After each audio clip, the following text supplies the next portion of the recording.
Hello guys, taste of the স্টেটসের 4 নম্বর এপিসোডে আমরা আজকে বানাবো মহারাষ্ট্রের পুরনপোলি। তো সামনেই যেহেতু গণেশ পুজো ছিল, মহারাষ্ট্রে উৎসবের সময় এই পুরনপোলিটা খুব বানানো হয়, তাই আমি ভাবলাম আজকে আপনাদের সাথে এটাই শেয়ার করা যাক। চলুন দেখে নেওয়া যাক কীভাবে বানাই। এর জন্য ছোলার ডাল, আমি 1 কাপ ছোলার ডাল ধুয়ে নিয়ে সেটাকে আগে সিদ্ধ করে নেব। আমি এখানে একটু বেশি করে ডাল সিদ্ধ করছি কারণ আমার দরকার ছিল, আপনারা 1 কাপ নিলেই হয়ে যাবে। রেসিপিটার জন্য 1 কাপ লাগবে। তো 1 কাপ ছোলার ডালে বেশি করে একটু জল দেব, ওই 1.5 কাপ মতো, 1 থেকে 1.5 কাপ। তারপর তাতে একটু হলুদ দেব আর একটু নুন দেব, দিয়ে এটাকে 4 থেকে 5টা সিটি মেরে নেব ভালোভাবে, যেন ডালটা সিদ্ধ হয়ে যায়। এদিকে নজর রাখতে হবে। জলটা বেশি দেওয়ার কারণ আমরা পরে জানতে পারবো আস্তে আস্তে, ইটস এ সারপ্রাইজ। চলুন, যতক্ষণ ডালটা সিদ্ধ হচ্ছে আমরা ততক্ষণ ময়দার ডোটা বানিয়ে নিই। তো এর জন্য আমি নিয়েছি 1 কাপ ময়দা, তার মধ্যে আমি 1/2 কাপ আটা মেশাবো। পুরোটা ময়দা দিয়েও এটা তৈরি হয় না, আবার পুরো আটা দিয়ে তৈরি করলেও ভালো খেতে লাগবে না, তাই আটা আর ময়দা মিশিয়ে জিনিসটা বানাতে হয়।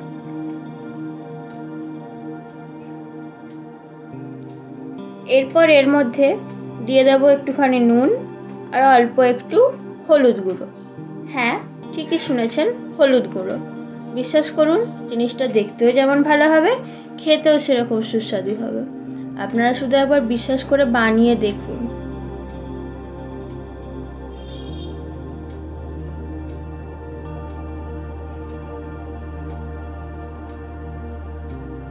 এগুলোকে ভালোভাবে হাত দিয়ে মিশিয়ে নেওয়ার পর এতে আমি তেলের ময়ান লাগাবো। নামমাত্র ময়ান, ওই 1 চামচ, হার্ডলি। এটাতে ময়ান না দিলেও অসুবিধা নেই, কিন্তু বাঙালির মন তো, তাই একটু দিয়েই দিয়েছি তেল আর কি। তো ময়ানটা দিয়ে মাখিয়ে নেওয়ার পর জল দিয়ে আমি একটা নরম ডো বানিয়ে নিয়েছি। ততক্ষণে আমাদের ডালটাও ওইদিকে সিদ্ধ হয়ে গেছে। ডালের জলটা কিন্তু ফেলে দেবেন না, ওটা কিন্তু খুব ইম্পর্টেন্ট। ডালের জল আলাদা করে রাখবেন, ডাল আলাদা করে রাখবেন। এবার চলুন পুরটা বানাবো। তো পুরনপোলির পুরন বানানোর জন্য আমি প্যানে একটু তেল গরম করেছি, তার মধ্যে ওই যে সিদ্ধ করা ডালটা এটা দিয়ে দেব।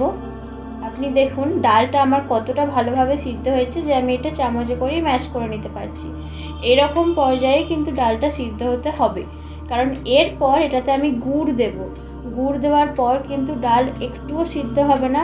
এই পর্যায়ে যতটা সিদ্ধ হয়েছে সেরকমই কিন্তু আপনাদের পুরনপোলির ভিতরে পুরটা হবে। তো এখানে আমি সিদ্ধ করা ডালটা তেলের ওপর দিয়ে দিলাম।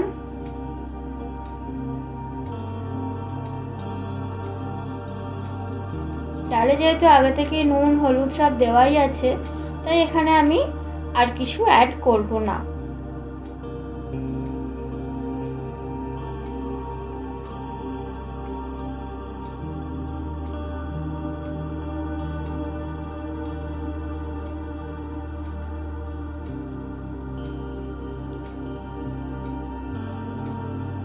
কিছুক্ষণ নাড়াচাড়া করার পর আমি একটুখানি ধনে গুঁড়ো দিয়েছি এখানে। এটা অপশনাল, আপনারা না চাইলে না দিতে পারেন।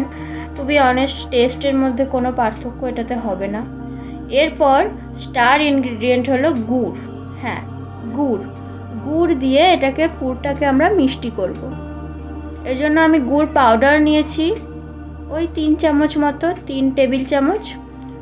তো সেটাকে দিয়ে এরপর ভালোভাবে নাড়িয়ে নেব। গুড় দেওয়ার পর একটু জল বেরোবে, ভয় পাওয়ার কিচ্ছু নেই, সেটা 2 মিনিটেই শুকিয়ে যাবে। একটু নাড়তে থাকুন, দেখবেন পুরটা একদম শুকনো শুকনো হয়ে গেছে।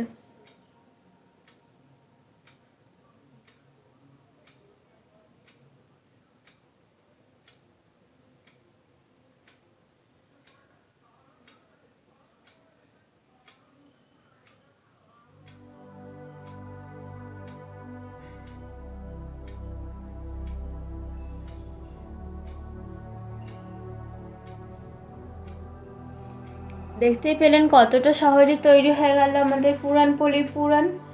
আর কি, এবার ময়দা থেকে লেচি কাটুন আর পুর ভরে দিন। দেখতেই পাচ্ছেন আমার একটা লেচি আর একটা পুর প্রায় সমান সমান হয়েছে। তো ভর্তি ভর্তি করে যতটা সম্ভব পুর দেবেন, তবেই কিন্তু ভালো খেতে হবে। এরপর আমি এগুলোকে বেলে নেব সুন্দর করে, যাতে পুরটা না বেরিয়ে যায়। তো মহারাষ্ট্রের খাবার বলতে আমাদের মাথায় সবার প্রথমে বোধহয় পাও ভাজির নাম আসে, কিন্তু এই গণেশ চতুর্থীর সময় বহু বছর ধরে কিন্তু মহারাষ্ট্রে এই পুরনপোলিটা খুবই ফেমাস একটা ডিশ। আমাদের দুর্গাপুজোর লুচির মতো বলতে পারেন। তো এবার এটাকে আমি ভেজে নিচ্ছি। এটা আমি ঘি দিয়ে ভেজেছি। ঘি দিয়ে ভাজার চেষ্টা করবেন, টেস্টটা কিন্তু অনেকটা এনহ্যান্স হবে তাতে। অল্প অল্প ঘি ছড়িয়ে আমি জিনিসগুলোকে ভেজে নিচ্ছি। আপনাদের হয়তো আমাদের বাঙালিদের মনে হতে পারে যে এটা কীরকম খেতে হবে। এটা কিন্তু খুবই সুস্বাদু খেতে। বাড়িতে যদি বাচ্চা থাকে তার কিন্তু এটা একদম ফেভারিট ডিশ হয়ে যাবে। আপনারা একবার বানিয়ে আমাকে কমেন্ট করে জানাবেন। দেখলেন তো পুরনপোলি বানানো কতটা সহজ, কত ইজি স্টেপে পুরনপোলি তৈরি হয়ে গেল। তবে কি ভাবছেন এখানেই আমাদের রেসিপি শেষ? না, আর একটা বোনাস রেসিপি আছে, সেটা হলো আমটি। এই পুরনপোলির সাথে খাওয়া হয় আমটি, বা ওই যে ডালের জলটা আগে থেকে তৈরি করে রেখেছিলেন সেটা। চলুন আমটির রেসিপিটা দেখে নেওয়া যাক এবার। এর জন্য আগে শুকনো কড়াইতে আমি গোটা ধনে, জিরে, মৌরি, এলাচ, শুকনো লঙ্কা, তেজপাতা আর একটু দারচিনি ভেজে নেব। মশলাগুলো ভালোভাবে শুকনো খোলায় ভেজে নিতে হবে।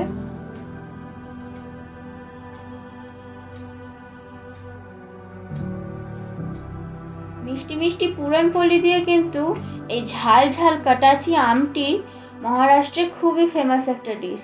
তাই আমি ভাবলাম আপনাদের সাথে এই সাইড ডিশটাও একটুখানি শেয়ার করে নেওয়া যাক। এটা একটু ঝাল হয়, ঝালটা আপনারা নিজেদের ইচ্ছা মতো করে নিতে পারেন, তবে আমি সাজেস্ট করবো একটু ঝাল ঝাল রাখলেই ভালো হবে।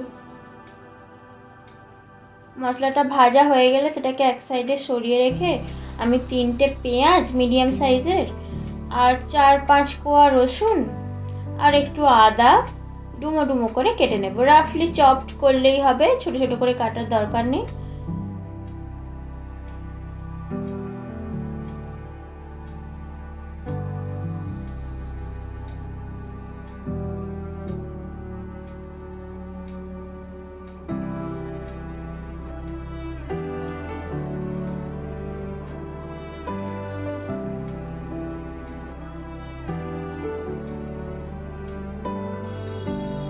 এর জন্য একটা নতুন জিনিস লাগবে, সেটা হলো সুটো নারকেল বা কোরা নারকেল, নারকেল যে কোনো ফর্মে ইউজ করলেই হলো।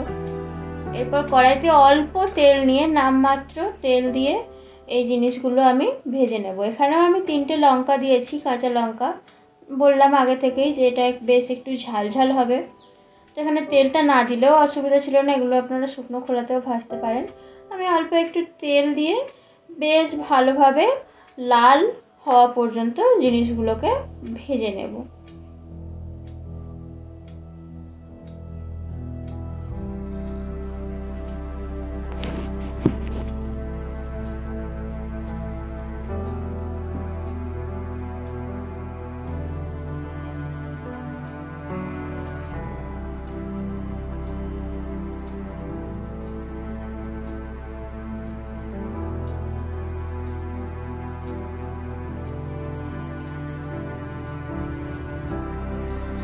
এরপর এর মধ্যে একটু শুকনো নারকেল দিয়েছি আমি। আগেও যেমন বললাম আপনারা কোরা নারকেলও ব্যবহার করতে পারেন। কোরা নারকেলের ক্ষেত্রে ওই 1 কাপ মতো নারকেল করে দিলেই হবে। তো এগুলো দিয়ে আবার একটু ভাজা ভাজা করে নেব। তারপর এইগুলোকে একটা পেস্ট বানিয়ে নেব। এর সাথে ওই যে ভাজা মশলাটা আছে, গোটা ভাজা মশলা, ওটাকেও দিয়ে একেবারে পেস্ট বানাবো। এই পেঁয়াজ ভাজাটা আর ওই ভাজা মশলাটা দিয়ে ভালো করে একটা পেস্ট বানিয়ে নেব।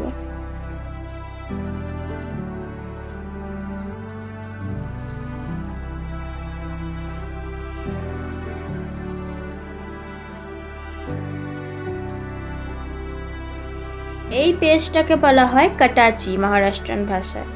এই যে দেখতে পাচ্ছেন কাটাচিটা, এর কালারটা কিন্তু এরকম আর্দি হবে, তাহলেই বুঝতে পারবেন আপনার কাটাচিটা পারফেক্ট হয়েছে। এরপর কড়াইতে একটু তেল গরম করে এতে আমি কয়েকটা কারি পাতা ফোড়ন দিয়েছি। এবার সেই যে ডালের জলটা সিদ্ধ করার সময় আলাদা করে রেখেছিলেন, সেটা লাগবে। তো প্রথমে তেলের ওপর কাটা চিটা দিয়ে দিলাম, কারি পাতার ফোড়নটা দেওয়া হয়ে যেতে। এটাকে তো আর কষানোর কিছু নেই, যেহেতু আমরা আগে থেকেই পেঁয়াজগুলো ভেজে নিয়েছিলাম। তো এরপর সেই ডালের জলটা আমরা এখানে দিয়ে দেব।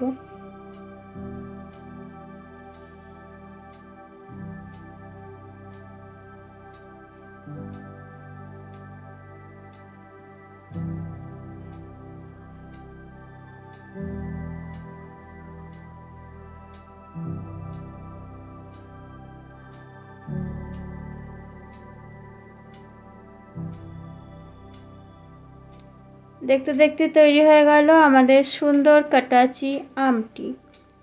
দেখতেই পাচ্ছেন কোনো রকম ওয়েস্ট ছাড়া ডালের জলটুকুকেও নষ্ট না করে কীরকম সেটা দিয়েও একটা নতুন ডিশ তৈরি হয়ে গেল। এই হলো আমাদের ইন্ডিয়ান ডিশের সৌন্দর্য।